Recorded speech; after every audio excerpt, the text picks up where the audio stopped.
Hi friends, അസ്സാം വലൈക്കും. ഇന്ന് നമ്മൾ പറയാൻ പോകുന്നത് ഫാത്തിഹ സൂറത്തിനെ കുറിച്ചാണ് കേട്ടോ. ഒരാൾക്ക് എന്തെങ്കിലും ഒരു ആവശ്യം നേരിട്ടാൽ മഗ്‌രിബ് നിസ്കാരത്തിന് ശേഷം അതേ സ്ഥലത്തിരുന്ന് എഴുന്നേൽക്കുന്നതിന് മുമ്പായി 40 തവണ ഫാത്തിഹ പൂർത്തീകരിച്ച് ഓതുക. ശേഷം ദുആ ചെയ്യുക. ആവശ്യം നിറവേറും ഇൻഷാ അല്ലാഹ്. അതുപോലെ തന്നെ ഭക്ഷണ വിശാലതയും ഐശ്വര്യവും വല്ലവനും ഉദ്ദേശിച്ചാൽ ഇശാ നിസ്കാരത്തിന് ശേഷം 28 തവണ ഫാത്തിഹ സൂറത്ത് ഓതി ദുആ ചെയ്യുക.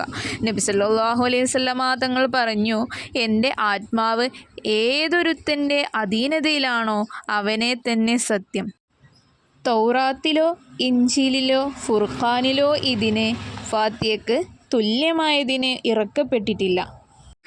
ഇതുതന്നെയാണ് സബഉൽ മസാനിയും എനിക്ക് നൽകപ്പെട്ടിട്ടുള്ള ഖുർആനും. പിശാച് 4 തവണ ഉച്ചത്തിൽ കരഞ്ഞിട്ടുണ്ട്.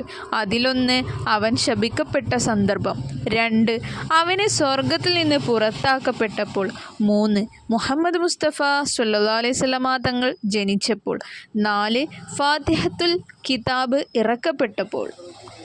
ഫാത്തിഹ സൂറത്ത് എല്ലാ രോഗങ്ങൾക്കും ശമനമാകുന്നു. നീ ഉറങ്ങാൻ വിരിപ്പിലേക്ക് ചെന്നാൽ ഫാത്തിഹയും ഇഖ്ലാസും ഓതുക. എന്നാൽ മരണമല്ലാത്ത എല്ലാത്തിൽ നിന്നും നീ സുരക്ഷിതനായി.